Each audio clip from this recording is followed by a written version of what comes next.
चलो let's start. Good morning to everybody. Good morning, Harshit. Message from Harshit. Path on the pipeline. चलो, now let's start. तो हम लोगों ने अभी तक जो किया था उसका एक समरी दे देता हूँ. एक YDSC डिवाइस किया हमने, सेटअप किया हमने. और YDSC सेटअप में क्या होता है ना, दो slits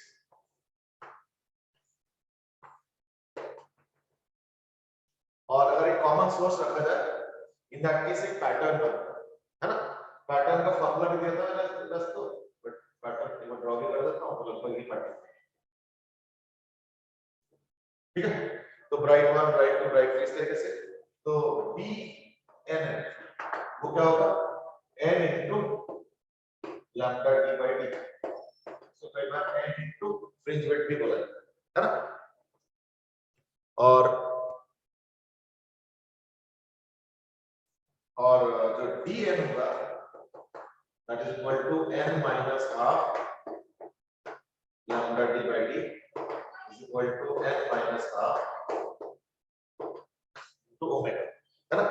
that is what we see. ठीक है.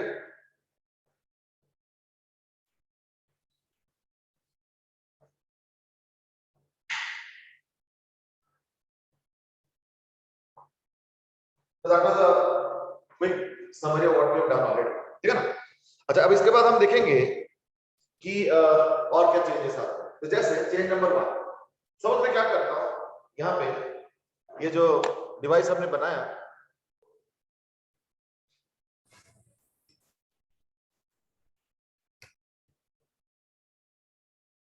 हमने डिवाइस बनाया, इसके सामने सपोज एक ग्लास स्लैब रख दो. कई बार माइका शीट भी रख देते हैं, और इस ग्लास स्लैब का नॉर्मल थिकनेस T है और रिफ्रैक्टिव इंडेक्स म्यू है, and T is very thick. ठीक है. T is suppose very thick. तो अभी मैं कोई आंसर नहीं दे रहा हूं और ना ही मैं एग्जैक्टली कोई क्वेश्चन भी पूछ रहा हूं. मैं एक जनरल डिस्कशन करना चाहता हूं कि होगा क्या, फिर हम देखेंगे कि उस होगा क्या वाला जो इवेंट है उसको कैसे कैप्चर, है ना. That would be the way. तो क्या होगा, अगर मान लो यहां पे ग्लास की शीट रख देता हूं, तो what do you feel would happen, what do you feel would happen. नहीं, व्हाइट लाइट नहीं, मोनोक्रोमैटिक लाइट. देखो इंटरफेरेंस अगर तुमको सस्टेन्ड तरीके से देखना है ना, if you want to see for sustained interference, now you might say what do you mean by sustained interference. देखो, अगर मैं कल भी बता रहा था इस दैट, मैं वॉल पे एक पॉइंट दिखा के बता रहा था इस दैट, क्या वॉल पे इंटरफेरेंस किया, क्या इस पॉइंट पे इंटरफेरेंस किया, और क्या इस पॉइंट पे, इस पॉइंट पे, इस पॉइंट पे, इस पॉइंट पे इंटरफेरेंस किया. इंटरफेरेंस तो हर जगह होता है, लेकिन हमें पता नहीं चलेगा. क्यों नहीं पता चलेगा? क्योंकि बहुत सारे लाखों करोड़ों वेव्स आ रहे हैं वहां पे जाकर, तो उसका क्या इफेक्ट पता चलेगा, तो पैटर्न नहीं पता चलेगा. इसलिए तुमको पैटर्न से सस्टेन्ड इंटरफेरेंस का पैटर्न देखना, इन दैट केस दो कंडीशंस. एक कंडीशन तो बताया था ऑलरेडी, बट ऑब्वियस ही था. एक था मोनोक्रोमैटिक लाइट होना चाहिए. नहीं बट से क्यों, अगर उससे ज्यादा हुआ तो फिर क्या होगा, दोनों के पैटर्न्स मर्ज करेंगे. उसके ऊपर हमने क्वेश्चन किया, बट दोनों पैटर्न कोई बहुत अच्छा नहीं दिखा.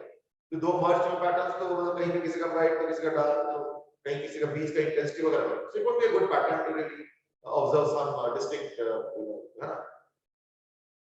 दूसरा कंडीशन एक और बताया,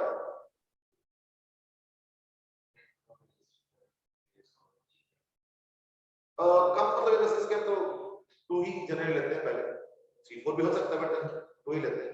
एक और कंडीशन बताया, हिंट दूं,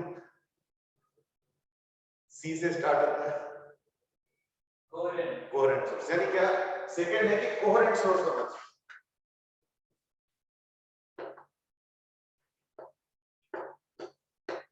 अगर कोहेरेंट नहीं होगा तो दैट केस को किसी का भी कुछ फेज डिफरेंस, किसी और का कुछ, कभी और कुछ और फेज डिफरेंस है, यानी कि वो मिला जुला के फिर वो कुछ बात बनेगी, है ना.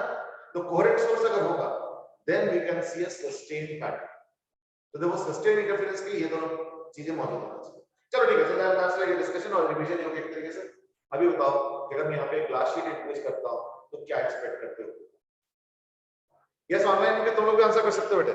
क्वेश्चन इज कि ये जो ग्लास शीट इंट्रोड्यूस किया ना, it's a very thin glass sheet और उसका रिफ्रैक्टिव इंडेक्स भी हो, तो इससे क्या एक्सपेक्ट करते हो, क्या हो सकता है, what change do you expect? Path difference आ जाएगा, तो उससे क्या होगा?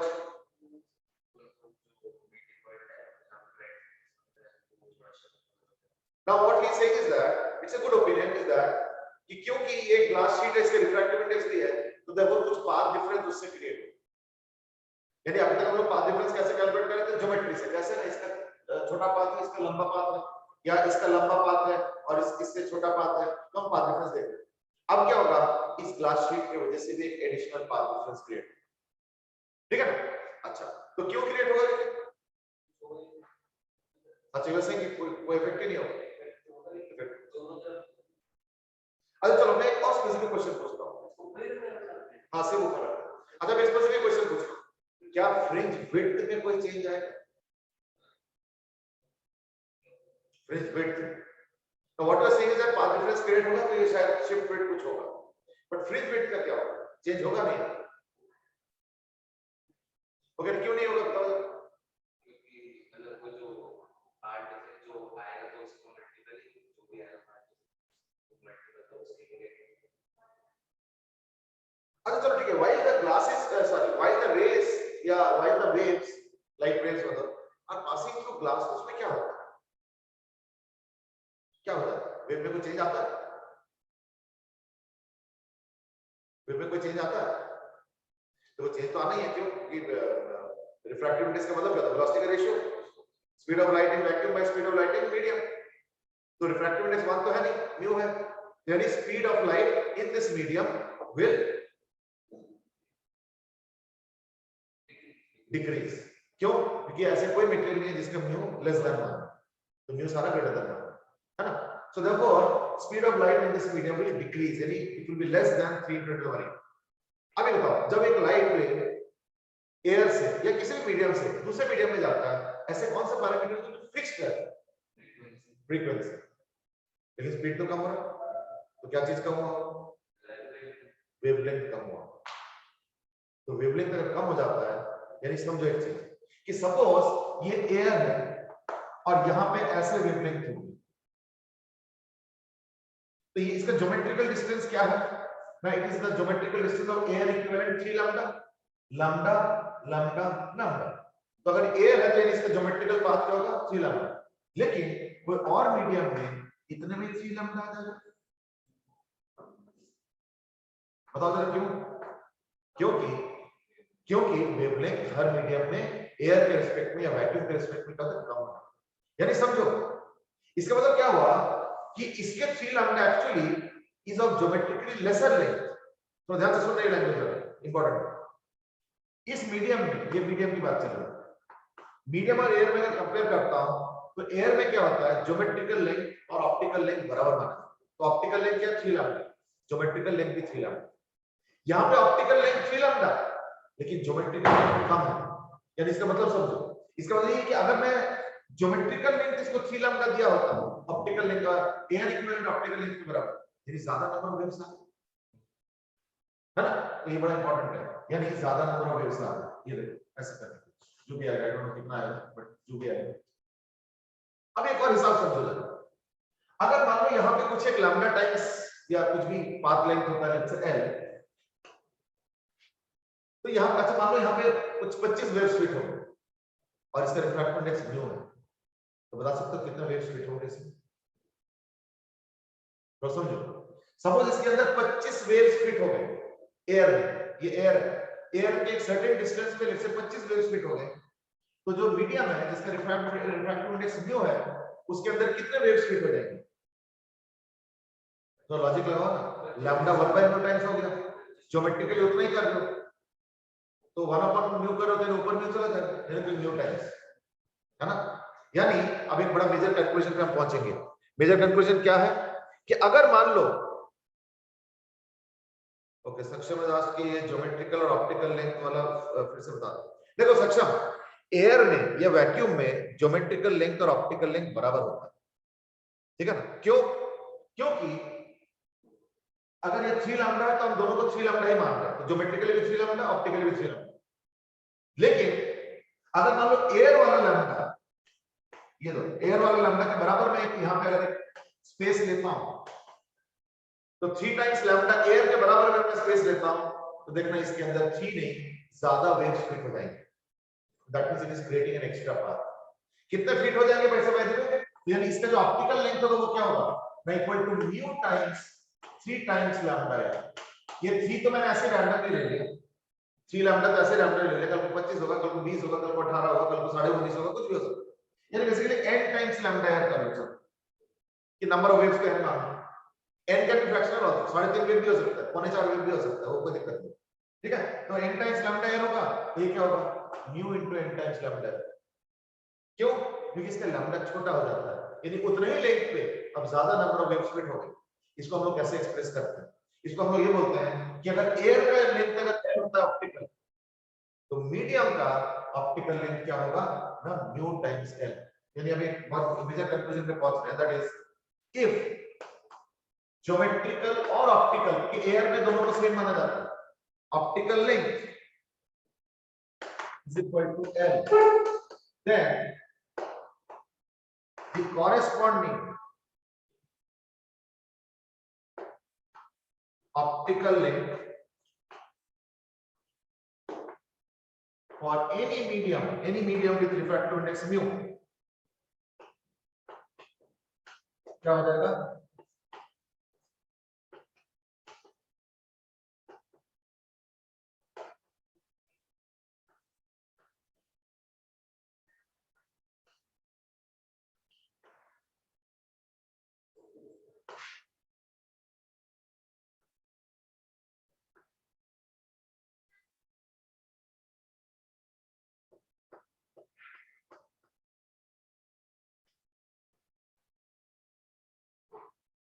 सक्षम से ऐसा क्यों, क्योंकि सक्षम देखो रिफ्रैक्टिव इंडेक्स की वजह से क्या होता है ना लैम्डा छोटा हो जाता है, फ्रीक्वेंसी तो बदलता नहीं है, स्पीड कम हो जाता है, तो स्पीड में ऐसे कौन सा चीज है जिसकी वजह से स्पीड कम हो जाता है ना lambda.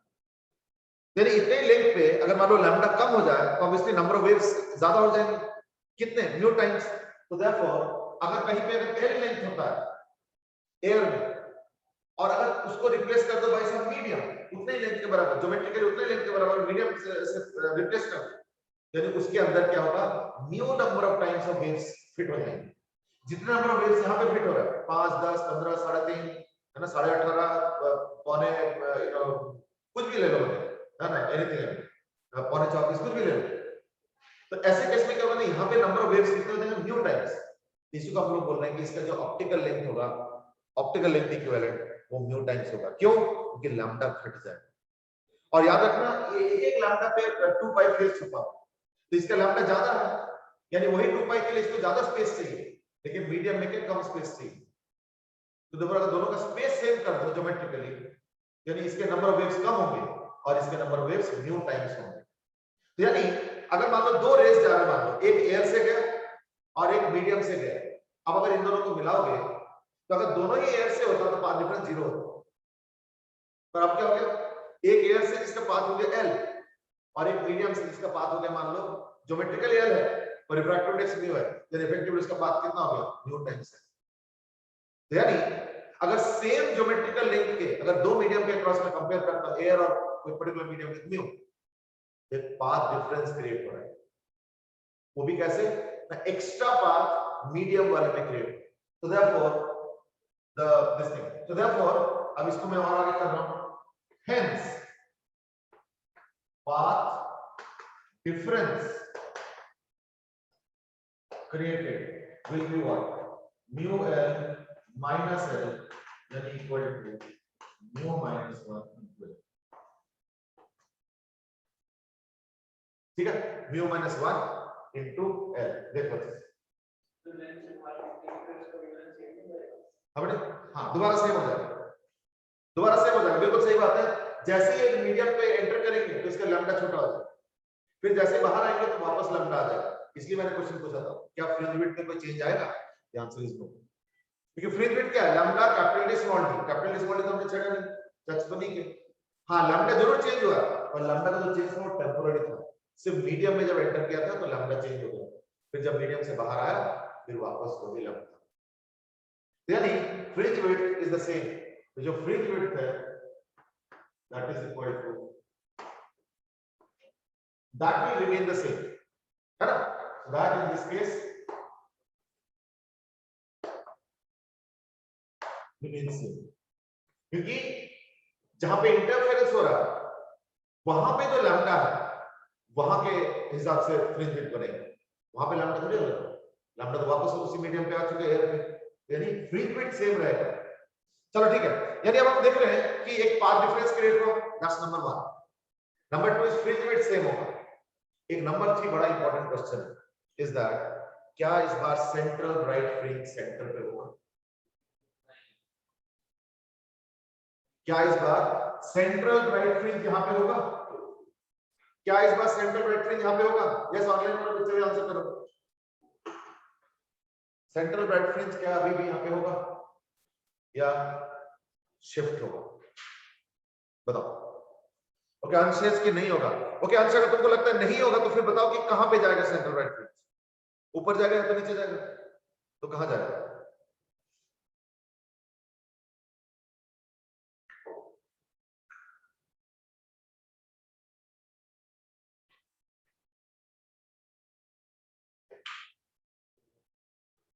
Okay, Rishabh has said कि नहीं ये तो सेम होगा। आंसर सेड कि नहीं ऊपर चला जाएगा। हाँ जी बेटे, तुम लोग का क्या ओपिनियन? ऊपर जाएगा। हाँ बेटे देख, 2 मिनट है तो 2 सेकंड का आंसर वो उतना ही थॉट है बस, और कुछ नहीं। चलो कोई, फिर एक बार पूरा चेंज कनेक्ट करके देखते हैं। तुम बेटे ऊपर वाला एक्सप्लेन कर दो।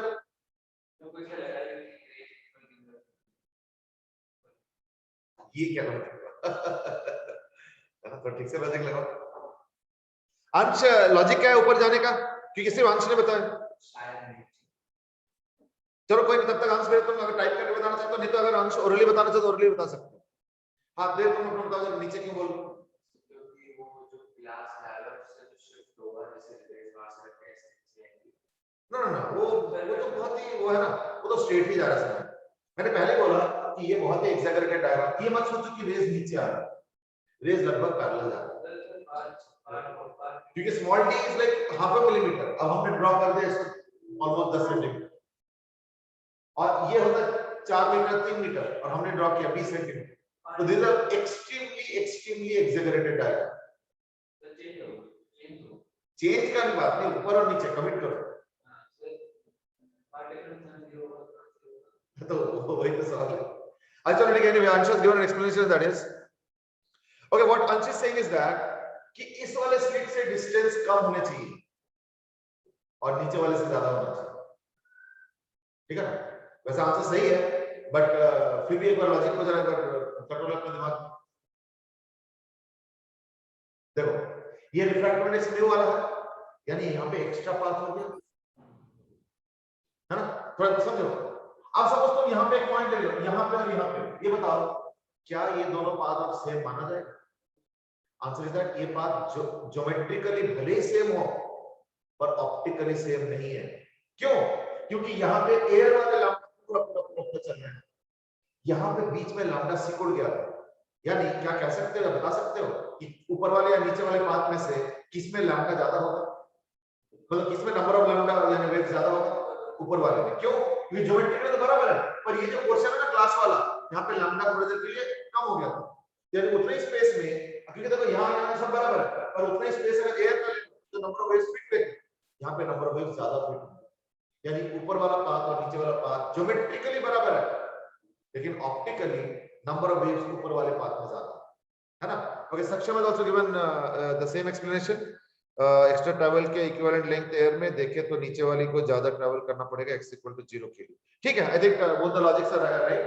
यानी ये देखो, मैं मिड पॉइंट पे एनालाइज कर रहा हूं, जो पहले का सेंट्रल राइट फ्रिंज था, यहाँ पे ज्योमेट्रिकली पाथ बराबर है, पर क्योंकि यहाँ पे ज्यादा नंबर ऑफ वेव्स फिट हो जाते हैं, यानी ऑप्टिकली ऊपर वाला पाथ ज्यादा, मतलब ज्यादा वेव्स कैरी करेगा, देन ऊपर वाला पाथ तो फिर एक्स्ट्रा पाथ करेगा।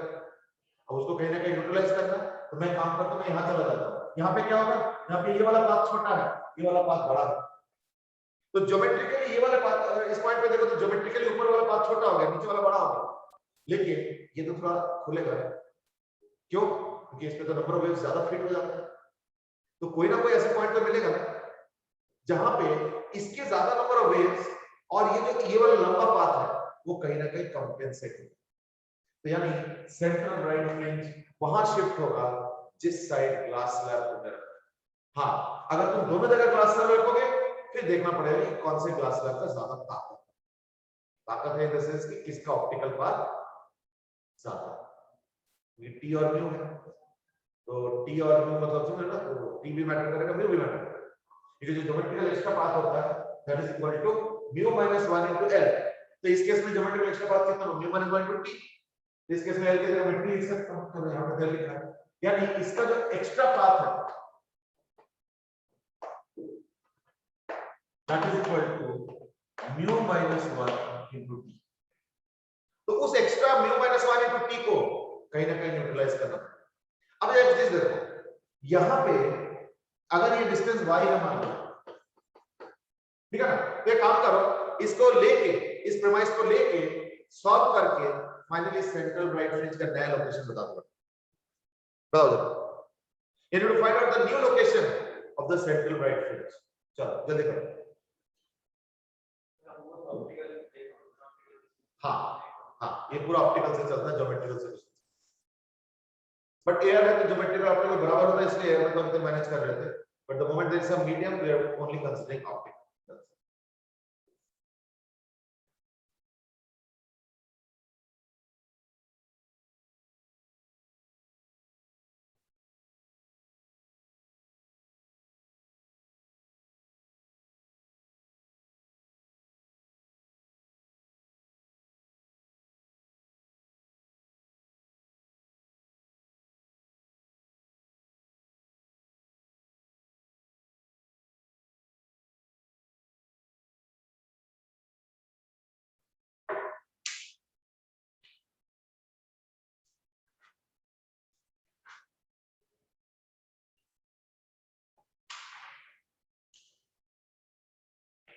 देखो, optical extra path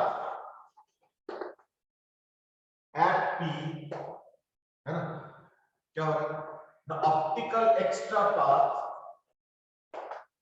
of upper ring is equal to कितना, ये मैंने म्यू माइनस 1 इनटू एल लिखा था, तो L is the geometrical length. इस केस में एल की जगह टी कर दूं, टी थिकनेस है, and geometrical and also you can call it as optical extra path of lower ray कितना आता है, कलम में किया था y d by d, याद करके देखो, d sin थीटा आया था और मैंने बता दिया शॉर्टकट मेथड है, तो शॉर्टकट से भी कराया था और मैंने एल्जेब्रिक मेथड से भी कराया था। तो यहाँ पे जहां पे ये दोनों आपस में कंपेंसेट कर जाएंगे वही सेंट्रल राइट फ्रिंज है ना। So therefore central bright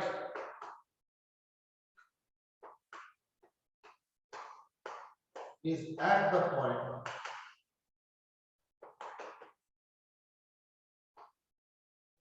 where they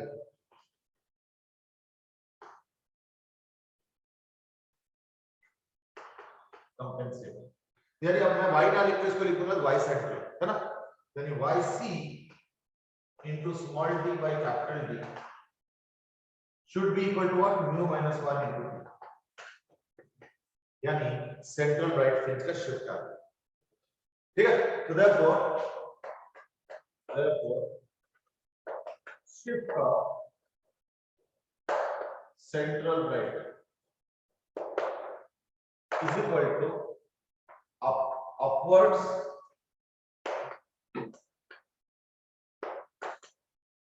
ये इन दिस केस इसलिए लिख रहा हूं क्योंकि जरूरी नहीं कि ग्लास स्लैब ऊपर वाले स्लिट के सामने रखो, ग्लास स्लैब नीचे वाले स्लिट के सामने भी रख सकते हो, ग्लास स्लैब दोनों पे भी रख सकते हो, फिर वो मैटर करेगा कि कौन से में ज्यादा पाथ डिफरेंस क्रिएट है ना। चलो यानी क्या होगा, yc is equal to d into mu minus 1 into t by small d, capital D into mu minus 1 into t by small d।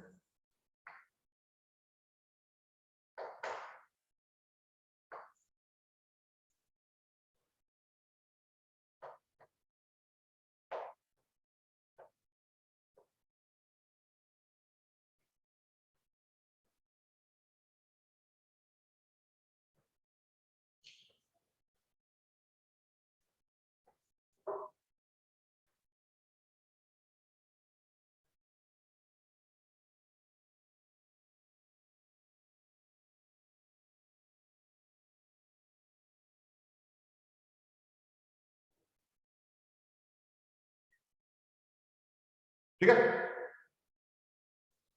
So that's the first concept of the day, and that is shift of central bright due to a glass slab. अच्छा, अब देखो इसका मतलब क्या हुआ? तो therefore bright NF क्या हो जाएगा? ना D into mu minus 1 into T into upon small d plus minus N into lambda d by d. और डार्क NH हो जाएगा A1 D into mu minus 1 into T by small d plus minus N minus half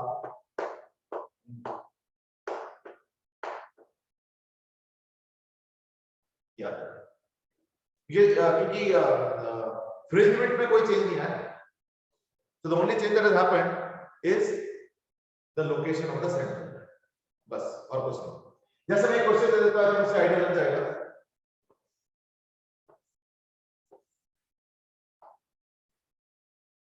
समझ में कहता हूं कि lambda लिया हमने 6000 एंगस्ट्रॉम और एज यूजुअल ये हाफ अ मिलीमीटर और ये 4 मीटर, ठीक है। यहाँ पे मैंने एक ग्लास शीट रखा है जो कि है सपोज 0.8 माइक्रोमीटर और इसका जो ये 0.8 माइक्रोमीटर और इसका जो रिफ्रैक्टिव इंडेक्स है वो है सपोज 3/2, ठीक है ना। 0.8 माइक्रोमीटर, ये काम करो 0.7 माइक्रोमीटर और इसका जो रिफ्रैक्टिव इंडेक्स है वो है सपोज 3/2। तो question is find out YC, वो तो है, ठीक है। Find out the nearest bright fringe, ठीक है, fringes from the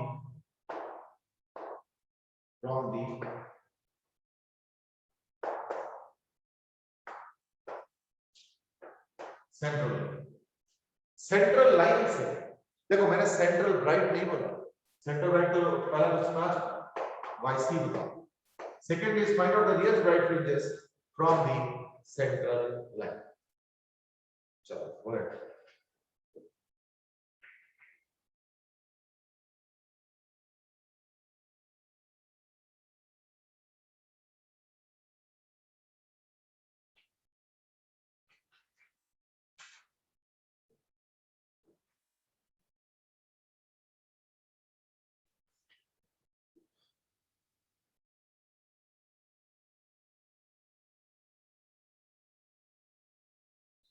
थिकनेस ज्यादा ही कम कर दिया, चलो ठीक चले, okay.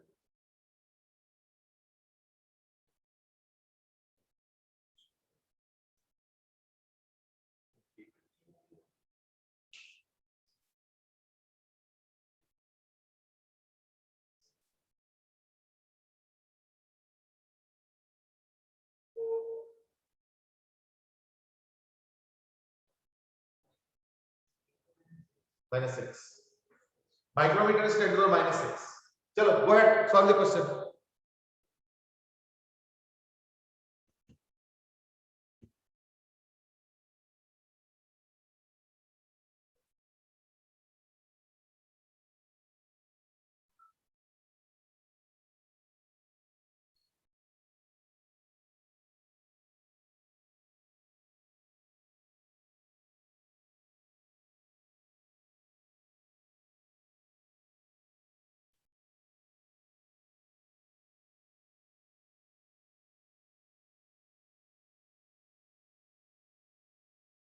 Okay, answers given 3.2 millimeter and 1.6 millimeter below central line।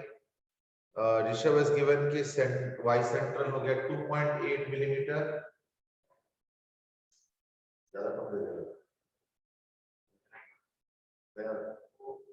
चलो ठीक है, जैसा is also given 2.8 millimeter।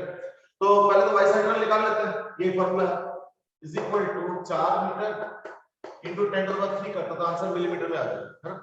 और म्यू -1 तो हो गया हाफ, यानी 1/2 into T is 0.7 millimeter micrometre, यानी 7/10 into 10 to power minus 6 upon d, तो डी हो गया half into 10 to power minus 6। तो आई थिंक 10 टू पावर 6 तो ये पूरा एग्जाम हो गया और 4 तो पूरा कैंसिल हो गया 1/4 नहीं सॉरी 2.8 तो नहीं है, अच्छा 8 10 तो ये 2 हो गया ऊपर जाकर खत्म हो गया 20 10 में, ठीक है 2.8 मिलीमीटर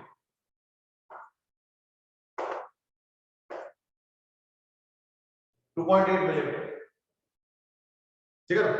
मैंने थोड़ा ज्यादा कम थिकनेस वाला दे दिया, कोई बात नहीं।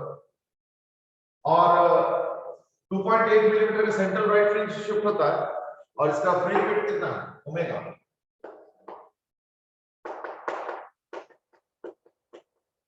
लैम्डा डी बाय डी, ये मिलीमीटर में आ जाएगा। ये कितना आ जाएगा 848 4.8 है ना, 10 to minus 3 दे जाएगा 4.8।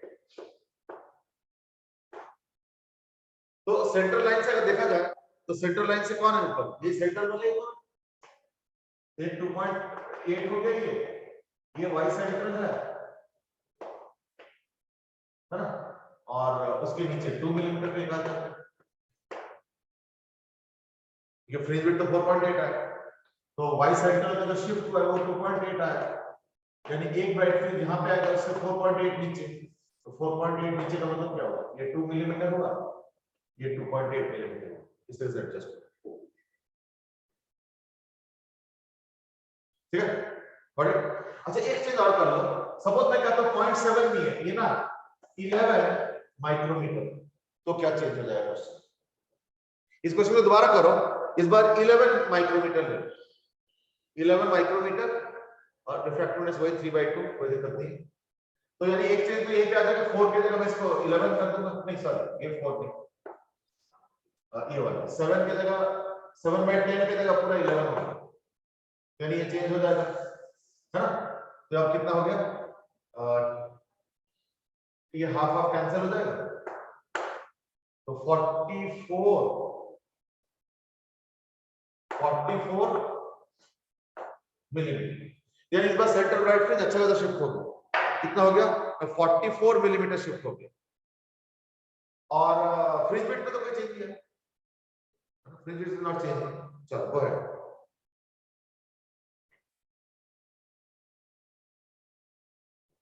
फ्रिंज विड्थ तो वही आएगा ओमेगा 4.8, बस ये सेंट्रल राइट फ्रिंज अब शिफ्ट हो गई, इक्वल टू आ गया 44 मिलीमीटर,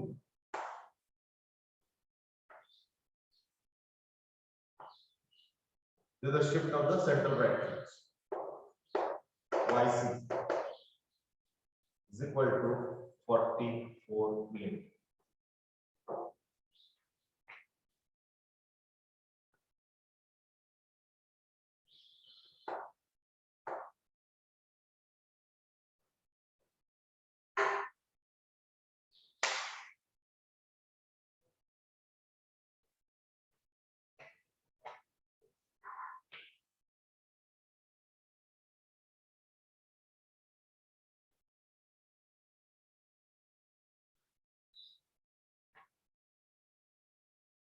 ठीक है, यानी क्या निकल रहा है फिर ना, फिर हम 48 को डिवाइड करेंगे 4.8 से, सॉरी 44 है ना, तो क्या आ जाएगा, हाँ वो 10 से मल्टीप्लाई 48 आ गया, यानी बेसिकली क्या ना 1 44 पे आ गया, ये 44 मिलीमीटर पे आ गया, ये हो गया yc, है ना। तो अगर मैं वहां से 10 फ्रिंज करता हूं तो ये 48 यानी 4 मिलीमीटर नीचे आएगा, एक 4 मिलीमीटर नीचे आएगा, अगर मैं 10 फ्रिंज नीचे आ जाता हूं, वहां से अगर 10 फ्रिंज देखता हूं तो 48 नीचे कर दूंगा, 48 नीचे होगा 4 मिलीमीटर नीचे आएगा, लेकिन फ्रिंज विड्थ तो 4.8 है, यानी केवल 0.8 ऊपर भी है, यानी 0.8 मिलीमीटर होगा, यानी एक आंसर आ गया 0.8 मिलीमीटर, है ना। तो हाँ ये वाला ये हो गया 0.8 मिलीमीटर अबव और 4 मिलीमीटर बिलो। फिर ध्यान रखना अब क्वेश्चन की लैंग्वेज के ऊपर है। मैंने बोला था कि nearest bright fringe from the central line. अब अगर क्वेश्चन होता find out the location of the first bright fringe, फिर क्या होता? फिर होता 44 प्लस माइनस 4.8, क्योंकि फर्स्ट ब्राइट फ्रिंज का डेफिनेशन बदल चुका है। अब फर्स्ट ब्राइट फ्रिंज यहां से कैलकुलेट नहीं होगा, अब सेंट्रल ब्राइट फ्रिंज से हमेशा कैलकुलेट होगा।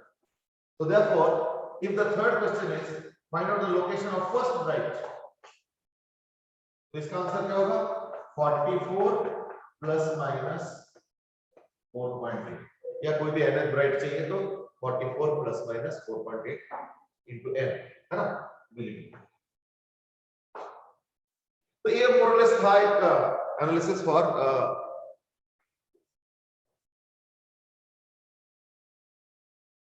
अच्छा। अब इस क्वेश्चन में मैं इस क्वेश्चन को चेंज कर रहा हूं। सब कुछ डेटा सेम है और ये 11 माइक्रोमीटर 3/2 ये भी सेम रख दो।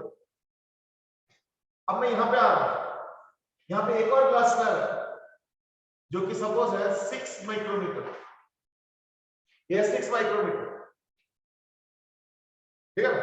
क्वेश्चन इज फाइंड म्यू नहीं पता, find mu so that the central bright is just in front of the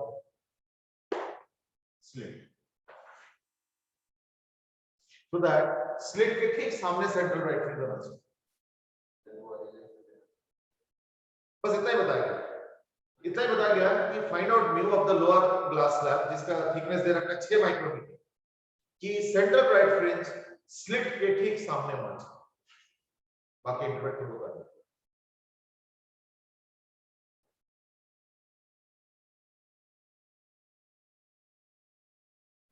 so that find mu so that the central bright fringe is just in front of the slit, is just in front of the slit. So मैं आज की 0.8 के बारे में कैसे पता चला? बेटा देखो वहां से 10 फ्रिंज यहाँ पे 48 है, यानी ये तो 44 है, ये हो गया 4, और हमने अभी कैलकुलेट किया तो यहाँ पे तो मिटा दिया 4.8 का फ्रिंज विड्थ था। सो 4.8 का फ्रिंज विड्थ था, तो यानी ये काम करो 4.8 ऊपर चले जाओ, तो ये 4 हो गया तो 0.8 ऊपर और जाना पड़ेगा, यानी एक हो गया 0.8 ऊपर और एक हो गया 4 नीचे। इधर ओके ना? सो चलो ठीक है, अब इसको सॉल्व करो। Find mu so that the central bright fringe is just in front of the slit.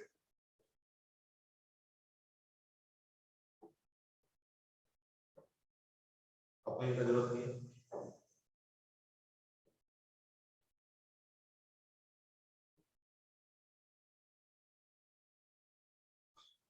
कोई आंसर करो तो देखते हैं डिस्कस करते हैं। No hint.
Okay, Ketav has given an answer that is 353 by 352. Very bon. 353 by 352. ये तो almost 1 ही हो गया, ये तो एयर के बराबर ही हो गया ऑलमोस्ट ना। लग नहीं रहा है वैसे, किताब लग नहीं रहा है वैसे, पता क्यों? because the refractivity that we are giving is just like air only. 353 by 350 क्या होता है? 1 ही हुआ तो almost 1 से बस थोड़ा सा ज्यादा 1.003 के आसपास हो गया, 0.3 से भी कम, तो किताब लग नहीं रहा है, बट बाकी देख लो. Rishabh has given 367 by 192. This is more probable, है ना? बाकी देखना पड़ेगा. This is more probable.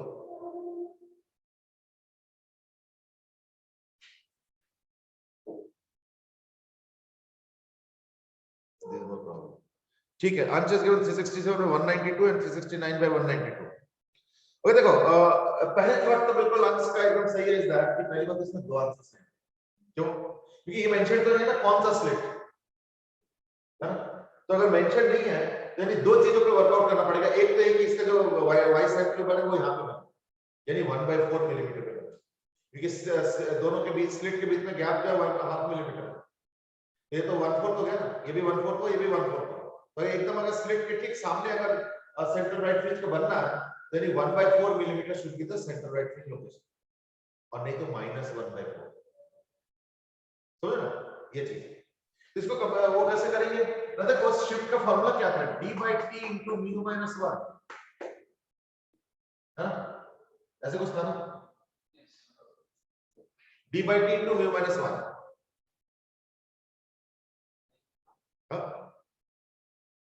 ये था ना shift centre right fringe, sorry dt by small d, sorry dt by small d, है ना? ये हो गया सेंटर राइट फ्रिंज का शिफ्ट का फार्मूला. अब अगर मान लो दो होंगे तो पता कैसे करेंगे, और एक ऊपर और एक नीचे, अगर ये दोनों एक ही जगह पे होता तो ऐड कर दो, पर हम कैसे लेंगे, d/t * μ1 - t minus t1 minus μ2 minus t2. मैं इसको μ2 और इसको t2 मानूंगा, और इसको μ1 और t1 मानूंगा. ठीक है, तो that should be equal to 1/4 millimetre, है ना, ऊपर वाला. तो एक बार प्लस एक बार माइनस 1/4 मिलीमीटर. दैट्स, तो इसमें भी ऐसे करो तो d तो 4 मीटर दिया हुआ है, ऊपर से 10⁻³ कर दो, सो दैट आंसर मिलीमीटर में है ना. तो 4 × 10⁻³ कर दिया पहले से, और स्मॉल d तो ½ मिलीमीटर है ही है, 10⁻³ इनटू μ1 - 1, तो 3/2 - 1 इन हाफ इनटू t1 बोलते माइक्रोमीटर में है, यानी इसको मैं काम करता हूं 10⁻⁻6 पहले कर दो, is equal two plus minus 1/4, तो ये हाफ इनटू 11 माइनस μ2 - 1 पता नहीं, इनटू t2 बोलते 6, या ये 10⁻6 हो गया, ये पूरे कैंसिल हो गया, ये 8 हो गया, तो 1/32, यानी 11/2 माइनस μ2 - 1/6 इज इक्वल टू 8 और नीचे चले तो प्लस माइनस 1/32. ठीक है, इसको इधर ले जाता हूं, इसको उधर ले जाता हूं, यानी हो जाएगा μ2 - 1 is equal to 11/2 1/6 into 11/2 minus plus minus 11/2 plus minus minus plus भी लिख सकते हो 1/32, या ठीक है. तो μ2 क्या हो जाएगा, +1, या ठीक है. तो 32 में से 2 अगर कॉमन हो तो बाहर आ जाएगा, तो 12 आ जाएगा. ये 11 माइनस 1/16 आ प्लस माइनस 1/16, बस ये है. अब बाकी कैलकुलेशन है ना, तो 16 हो 176 प्लस माइनस 1, तो 175 और 177 है ना.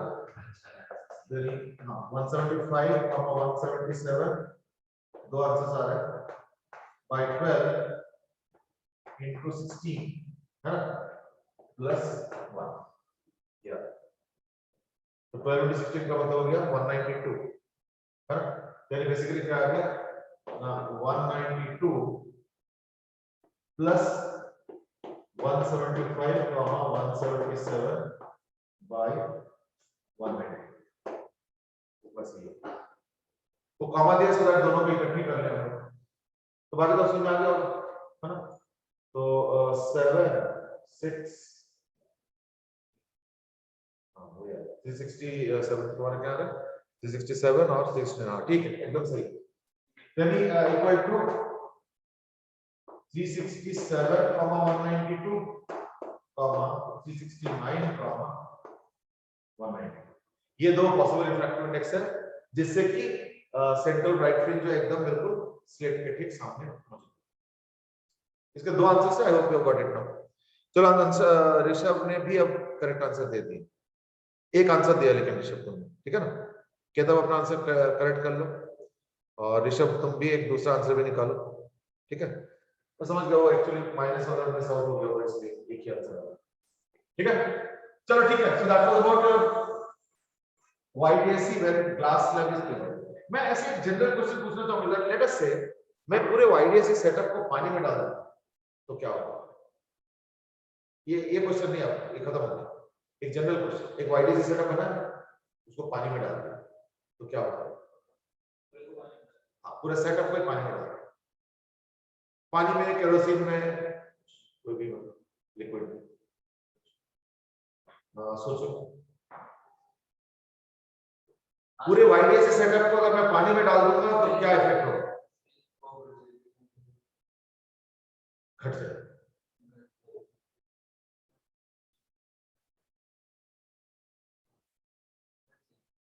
क्यों? क्योंकि कोई भी मीडियम पे जो लैम्डा होता है वो एयर वाले से तो कम नहीं है ना? तो just for the knowledge where the entire setup of YDSC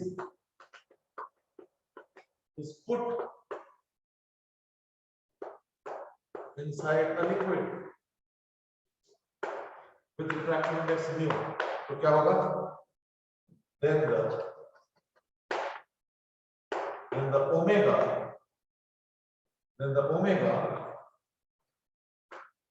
reduces to omega naught by mu। Initially अगर ओमेगा नॉट था फ्रिंज विड्थ, क्यों? बिकॉज लैम्डा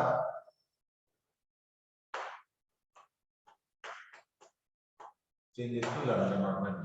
और फ्रिंज विड्थ क्या होता है? Lambda capital D by small d. पानी में डालने से स्मॉल डी और कैपिटल डी तो चेंज नहीं होता है ना? तो सिर्फ क्या चेंज होगा? लैम्डा चेंज होगा, है ना? तो as capital D and small d remains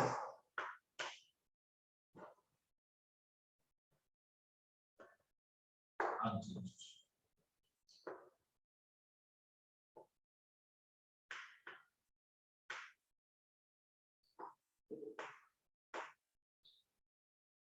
ठीक है, ठीक है, सक्षम एंड अंश दोनों यही आंसर दिए। चलो ठीक है, that's right. So let's now proceed forward something else.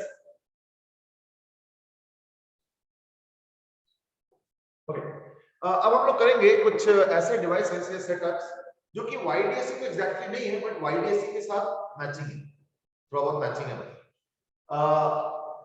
इसलिए इसको बोला जाएगा YDSC लाइक डिवाइसेस या सेटअप्स, यानी YDSC के तरह या YDSC के सिमिलर सेटअप्स। कैसे ना? पहला सेटअप है what is called as Lloyd's mirror.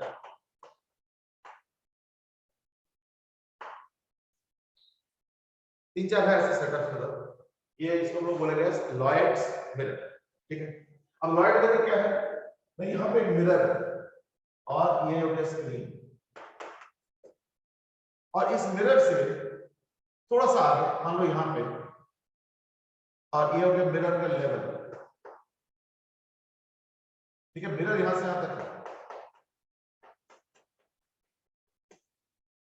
ठीक है? मिरर यहां से यहां तक, ओके? अच्छा, वैसे भाई YDSC में एक लास्ट क्वेश्चन मैं पूछ लेता हूँ। भूल गया मैं, and that is in YDSC how many fringes are seen? बताओ, कोई small D, capital D, lambda का सब दिया हुआ है, कोई दिक्कत नहीं है। अब मैं क्वेश्चन नहीं दे रहा हूँ, क्वेश्चन मतलब फिर दे रहा हूँ डेटा वेटा ना, छोड़ो, जनरलाइज आंसर बताओ, how many fringes are scene?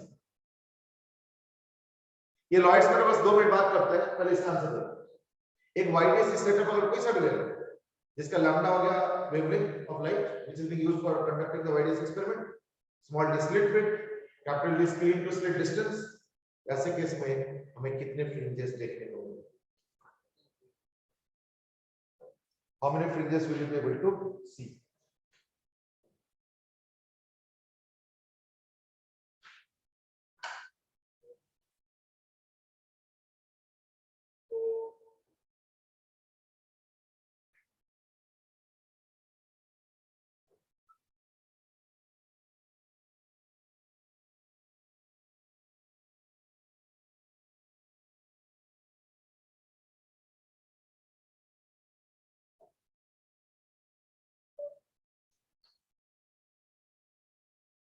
Guess how many fringes will you be able to see?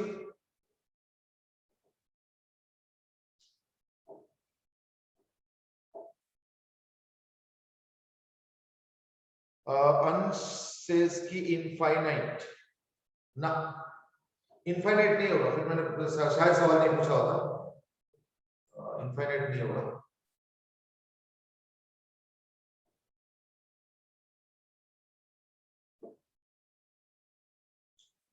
Okay देखो मैं बताता हूँ, मैं लॉजिक समझ रहा हूँ इनफाइनाइट का, क्यों तुम सोच रहे हो बस स्क्रीन तो इनफाइनाइट है और फ्रिंज विड्थ तो है ना लैम्डा डिवाइड ही है, तो डिवाइड करके देखो फ्रिंज विड्थ जो लैम्डा डिवाइड ही है ना, वो सिर्फ सेंट्रल लाइन के आसपास है, सेंट्रल लाइन के आसपास है। जब बहुत दूर चले जाओगे ना तो फर्क पड़ेगा, बहुत दूर चले जाओगे तो फर्क पड़ेगा। क्यों? हमने डेरिवेशन में क्या किया, हमने sin theta is equal to y by capital D use किया, याद करो देखो, हमने sin थीटा को y by capital D use किया, और अलजेब्रा में भी हमने काम वो कर दिया था, बाइनोमियल लगा दिया था, अप्रोक्सीमेशन। तो जैसे y का वैल्यू बढ़ जाएगा ना तो अप्रोक्सीमेशन इनवैलिड होने लगेगी, इसलिए सेंट्रल सॉरी इसलिए ब्राइट फ्रिंज की जो सेपरेशंस है इसको हम फ्रिंज वेट बोलते हैं। वो जो lambda capital D by small D आया, हमें लग रहा है यूनिफॉर्म है क्योंकि y के ऊपर डिपेंड नहीं करता, y के ऊपर इंडिपेंडेंट है, हमें लग रहा है शायद fringe width independent of position है, ऐसे नहीं है। Fringe width independent of position है, यानी फ्रिंज वेट यूनिफॉर्म है only for the fringes which are very close to the middle point, यानी सेंट्रल लाइन। उसके बाद क्या होता है ना, पैटर्न अलग होता है, ठीक है। Okay now what do we do? देखो इसका लॉजिक क्या है, अगर समझ में आ गया ना कि इनफाइनाइट तो नहीं हो, चलो ठीक है, एक बार जस्ट और एक बार सोच लो, बस 10-20 सेकंड और सोच लो फिर मैं आंसर। अच्छा इनफाइनाइट क्यों नहीं, I hope the logic is clear, है ना, ठीक है, मैं समझ रहा हूं इनफाइनाइट लॉजिकली पहले थॉट इनफाइनाइट का ही आ, बट इनफाइनाइट क्यों नहीं है वो बता दिया मैंने, अब बताओ तो कितने होंगे, ट्राई करेंगे।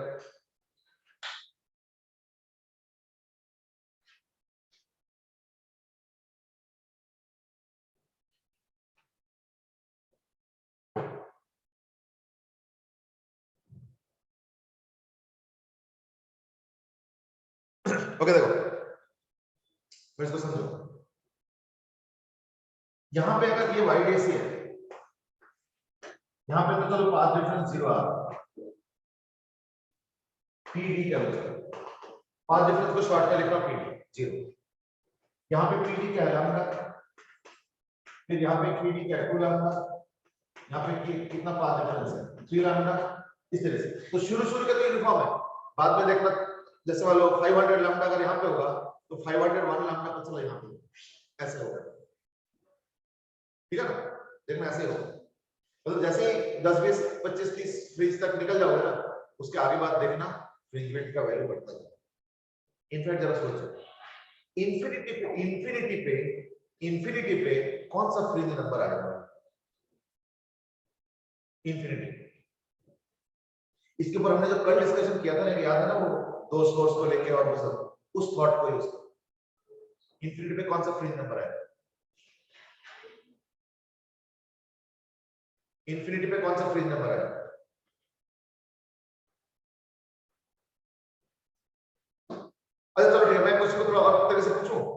या सोच रहे हो? चलो ठीक है, मैं क्वेश्चन आपको ऐसे पूछता हूं, ये देखो। नहीं, मैं पूछ रहा हूँ इंफिनिटी पे जो फ्रिंज बनेगा वो कौन सा नंबर वाला बनेगा, मतलब 14th फ्रिंज, 207th फ्रिंज या 809th फ्रिंज, वो क्या बोल सकते हैं? जरा सोचो। अब मैं और इजी कर देता हूं क्वेश्चन, थोड़ा देखो इधर। सपोज मैं कहता हूं कि ये जो दोनों के स्लिट का विड्थ है ना, that is suppose equal to 31.2 lambda. Suppose 31.2 lambda suppose. तो बता सकते हो कि इंफिनिटी पे या इंफिनिटी के आसपास कौन सा फ्रिंज नंबर बनेगा? यहां से देख के बताओ ना, इसको देख के बताओ कौन सा फ्रिंज नंबर बनेगा इंफिनिटी के आसपास, या मतलब काफी दूर, इंफिनिटी तो नहीं बोलूंगा। ये देख के बताओ ना, 0 लैम्डा, 2 लैम्डा, 3 लैम्डा, तो कहां तक जा सकता है? 31 लैम्डा। 32 लैम्डा के पाथ डिफरेंस हो सकता है? नहीं, क्यों? क्योंकि इंफिनिटी मतलब ये पॉइंट हो गया, इंफिनिटी में क्या पाथ डिफरेंस आएगा? 31.2 lambda. At infinity, the path difference that will come is what? 31.2 lambda. बात समझ में आ रहा? तो इंफिनिटी से थोड़ा सा नीचे आ जाओ तो 31 लैम्डा, फिर 30, फिर 29, इस तरीके से। This is what is going to happen in this particular case. यानी अब हम एक क्वांटिटी डिफाइन करेंगे and that is d by lambda का ग्रेटेस्ट इंटीजर फंक्शन। उतने फ्रिंजेस तुमको ऊपर दिखेंगे, ऐसे लॉजिकली फिर उतने नीचे भी दिखेंगे, है ना? अब इसमें एक प्रॉब्लम है छोटा सा, इज दैट ये मैंने जानबूझकर 31.2 लैम्डा किया। अगर 31 लैम्डा होगा तो क्या होगा? जो 31st ब्राइट फ्रिंज आएगा वो इंफिनिटी पे एग्जैक्टली आएगा। 31.2 लैम्डा अगर होता है तो 31st ब्राइट फ्रिंज इंफिनिटी पे नहीं आएगा, उसके पहले आएगा। अब प्रॉब्लम क्या है कि इंफिनिटी वाला जो ब्राइट फ्रिंज आएगा उसको तुम काउंट करोगे या नहीं करोगे, दैट्स द कंट्रोवर्सी, है ना? तो इसलिए मैंने एक कर दिया, मैं करूंगा सब कुछ ले लो। जैसे कल में तो हम लोगों ने सेंट्रल ब्राइट फ्रिंज को इंफिनिटी में माना है, माना तो है राइट फ्रिंज है, चलो इनफाइनाइट पे है कोई बात नहीं, बट उसको भी इंक्लूड कर लेते हैं, ठीक है? अगर ऐसा करोगे कि दैट मींस क्या होगा, greatest integer function of d by lambda उतने ही नीचे भी आएंगे, क्योंकि यहाँ पे क्या होगा, अभी तो ये वाला पाथ लंबा है, वो वाला छोटा है। जब नीचे जाओगे तो ये वाला पाथ लंबा है, ये छोटा है, यानी कि वो d by lambda number of waves क्या होगा, नंबर ऑफ फ्रिंजेस इधर भी आएगा, ठीक है? तो जनरली हम लोग फिर ग्रेटेस्ट इंटीजर भी नहीं करते d by lambda, so that partial fringes का भी काउंटिंग होता है, वो देखो। तो d by lambda number of fringes ऊपर, d by lambda number of fringes नीचे, दिस व्हाट इट इज, ठीक है? बट इट, तो यानी 2 into d by lambda number of fringes is what will be the answer. ये number of fringes कितना हो गया? 2 into d by lambda. But अगर तुम पूछोगे find out the number of bright fringes, यानी सिर्फ ब्राइट वाले लोकेशंस अगर ढूंढ रहे हो, इन दैट केस क्या होगा? Number of bright, in that case क्या करेंगे? d by lambda का ग्रेटेस्ट इंटीजर फंक्शन का डबल। ग्रेटेस्ट इंटीजर इसलिए देखा 31.2 अगर आता है तो 31 राइट, 0.2 का हम तो नहीं देखेंगे, पर अगर 31 होगा तो मैं इंफिनिटी का भी काउंट कर रहा हूं, ये ध्यान रखना। और एक सेंट्रल भी तो होगा, तो इसलिए ये कहानी थोड़ा अलग होगा। नंबर ऑफ ब्राइट फ्रिंजेस अगर देखोगे या नंबर ऑफ ब्राइट स्पॉट्स अगर देखोगे, यानी जिसका इंटेंसिटी 4i नॉट होगा, मतलब 4i नॉट तक हर जगह नहीं होगा, बट जिसका इंटेंसिटी ब्राइट होगा, तो इन दैट केस क्या होगा ना, 2 into d by lambda का ग्रेटेस्ट इंटीजर फंक्शन प्लस 1, सिर्फ अगर ब्राइट का लोकेशन जानना चाहते हो। पर फ्रिंज ना पूरे विड्थ को फ्रिंज बोला जाता है, fringe is not just one point. हाँ, ब्राइट का location is a point, dark का location is a point, but fringe बोलते पूरे रीजन को फ्रिंज मानते हैं। तो नंबर ऑफ फ्रिंजेस अगर देखोगे तो 2 into d by lambda, इसमें कोई ग्रेटेस्ट इंटीजर नहीं मिला। और नंबर ऑफ ब्राइट फ्रिंजेस अगर चाहिए, ब्राइट के लोकेशन चाहिए कितने हैं, तो उसमें ग्रेटेस्ट इंटीजर फंक्शन आएगा, पहले उसको डबल करेंगे, और जो सेंट्रल ब्राइट फ्रिंज है वो भी तक जीरो फ्रिंज हम लोग काउंट करते हैं, तो देयरफॉर एक प्लस 1 भी आएगा। ये थोड़ा सा आंसर में फर्क हो जाता है, देखिए अच्छे से।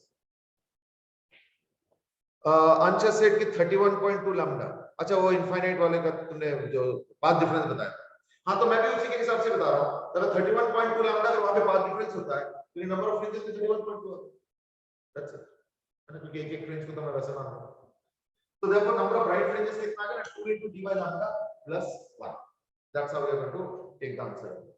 चलो anyway, let's come back to this Lloyd's mirror. Lloyd's mirror में क्या है, एक मिरर दिया जाता है एक पतला सा मिरर लिया जाता है और उस मिरर से थोड़ा सा आगे सोर्स रखते हैं जो कि थोड़ा सा ऊपर है, वेरी स्मॉल डिस्टेंस ऊपर, मतलब h हाइट ऊपर है वहां, where h is obviously no need to say very small. Source से लेके मिरर के स्टार्ट वाला डिस्टेंस को हम ले रहे हैं स्मॉलर, ठीक है, स्मॉलर, और जो मिरर का लेंथ है वो हम ले रहे हैं कैपिटल।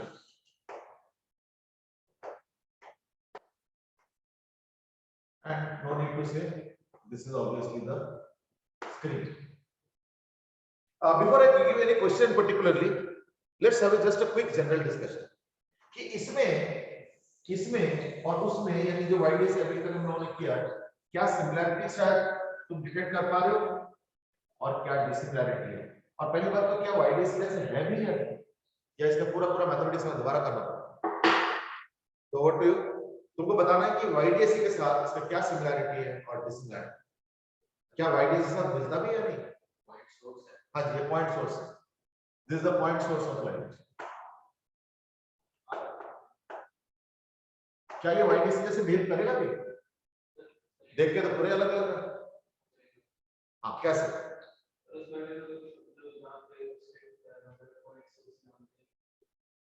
हाँ, तो उसमें पॉइंट सोर्स होता है, फिर दो स्लिट होता है, फिर स्क्रीन होता है, तो हो गया YDS।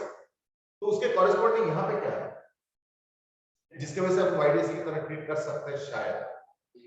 हाँ, मेन चीज पता क्या है, ये जो सोर्स है ना, यहाँ से जब लाइट जाएंगे तो रिफ्लेक्ट होकर आगे जाएंगे, यानी इसकी इमेज बनेगा नीचे, यानी इन दोनों को अब हम दो स्लिट मान सकते, ये चीज। ऋषभ यू आर राइट, एकदम स्लिट की तरह काम करेंगे, यानी ये जो सोर्स है ये स्लिट का काम कर रहा है, और यहां से अगर मान लो लाइट रिफ्लेक्टेड हो रहा है तो इसको पीछे कर दो तो एक और स्लिट का काम, यानी अब ये बनेगा S1 और ये बनेगा S2। फिर क्या होगा, मैं एक लाइट देखो रिफ्लेक्ट होके जा रहा है यहाँ पे, तो एक डायरेक्ट भी तो जाएगा, एक रे यहां से डायरेक्ट जा रहा है और एक यहां से रिफ्लेक्ट होके जा रहा है। तो बाकी ज्योमेट्री देखो, एक डायरेक्ट गया यहाँ पे और जो रिफ्लेक्ट होके जा रहा है उसको अगर बैकवर्ड प्रोड्यूस करो तो समझ लो यहीं से सीधा है, ये तो YDS वैसे हो गया। तो अगर मान लो ये Y है, मान लो ये सेंट्रल लाइन हो गया समझ लो। हाँ, एक फर्क जरूर है, क्या, क्योंकि मिरर ओपेक होता है, इसके नीचे कोई पैटर्न नहीं है, मिरर पे थ्रू तो नहीं जाएगा, मेरे से रिफ्लेक्ट हो गया, इसलिए it is a one sided pattern. तो कुछ सिमिलर डिफरेंसेस बताते हैं ना, तो डिफरेंसेस क्या है, differences. Number one is that it's a one-sided pattern.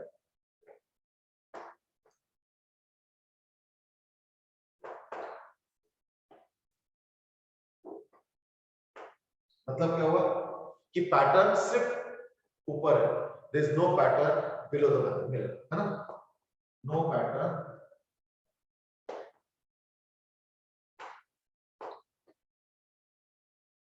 below the mirror. और क्या सिमिलरिटी या डिफरेंसेस?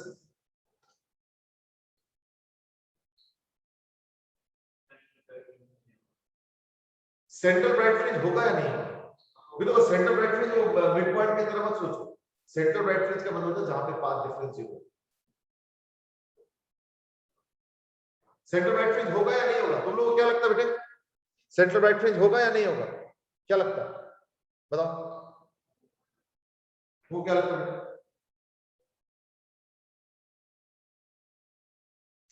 सेंट्रल ब्राइट फ्रिंज होगा या नहीं? ओके, अंशेस की नो नहीं होगा, जसवाद सेज नहीं होगा। लेकिन क्यों बता रहे हो? क्योंकि याद रखना, ये मत सोचो कि आप तो सेंटर रहेगी, आप तो वन साइडेड हो गया, आपको वन साइडेड का सेंटर, ऐसा मत सोचो, ऐसा मत सोचो, क्योंकि कंसेप्ट इज नॉट ऑफ कि वो फ्रिंज इधर है उधर है ऊपर है नीचे, नो, कंसेप्ट इज कि कहीं पाथ डिफरेंस जीरो होगा या नहीं। तो अगर कहीं पे भी पाथ डिफरेंस जीरो है, वो चाहे कहीं पे भी हो, वही उसी पॉइंट को हम सेंटर ब्राइट फ्रिंज बोलेंगे। अब दोबारा बताओ, Ansh has said कि only one ray is coming at the center. Not exactly, Ansh. What I can visualize is that. चलो मैं इस फिगर को थोड़ा बड़ा करके बना देता हूँ। थोड़ा ना फिगर को मैं exaggerate ये मिरर है, ये स्क्रीन है। तो तो एक काम करो, इस पॉइंट से नीचे आ जाओ और नीचे और नीचे और नीचे, एकदम मिरर के ठीक ऊपर आ जाओ। तो पता क्या होगा, एक रे डायरेक्ट आएगा और एक रे यूं करके यहां से रिफ्लेक्ट होकर आएगा, यानी एकदम कोने से रिफ्लेक्ट होकर आएगा। यानी जो कोना है, कोना मतलब मिरर का जहां पे इंटरफेस है या इंटरसेक्शन है, उसके ठीक एक पॉइंट ऊपर आ जाओ, ठीक एक पॉइंट ऊपर आ जाओ। तो क्या होगा ना, ऐसे करके यूं आ जाएंगे और ये रिफ्लेक्ट होकर यहाँ पे आ जाएंगे। तो यहाँ पे हो सकता है, क्या पता नहीं, लेकिन जसराज ने कुछ और लॉजिक भी दिया, दैट इज कंस्ट्रक्टिव इंटरफेरेंस नहीं है। और जसराज ऐसे क्यों बोल रहे हो कंस्ट्रक्टिव नहीं है, कैसे पता चला तुमको? ये जसराज अभी ना एक्चुअली टाइम कम है, तो एक काम करो फटाफट ना, तुम माइक्रोफोन से बता दो। जसराज टाइप करने की जरूरत नहीं, कुछ बोल रहे हो जसराज? ओके, अच्छा तुमको लग रहा था। Okay, Shom has given a very interesting reason, and that is the actual reason. And that is, यहाँ पे जब रिफ्लेक्शन होगा ना, तो याद करके देखो, हमने पढ़ा था क्लास 11 में कि जब भी रिफ्लेक्शन कोई हार्ड सरफेस पे होता है, in that case phase difference create हो जाता है, ठीक है? तो इसलिए क्या होगा कि ये जो रे है ना ऊपर से आ रहा है डायरेक्ट, और जो रिफ्लेक्ट हो रहा है, ये दोनों कंस्ट्रक्टिव नहीं कर पाएंगे, बल्कि यहाँ पे डिस्ट्रक्टिव हो जाएगा। That's a very important major difference है। मैं वो डिफरेंस नंबर 2 देन अभी क्या है ना, आज थोड़ा सा टाइम कम पड़ गया, तो इसको कल डिस्कस कर लेंगे, ठीक है ना? अभी जस्ट टाइम अप हो गया, तो अभी जस्ट आधा अधूरा रह गया, तो will continue the discussion in the next class, ठीक है ना? एग्जैक्टली डिफरेंसेस क्या क्या है, और भी डिफरेंसेस है, धीरे धीरे पता चलेगा, ठीक है ना? चलो ठीक है, आज के लिए इतना ही।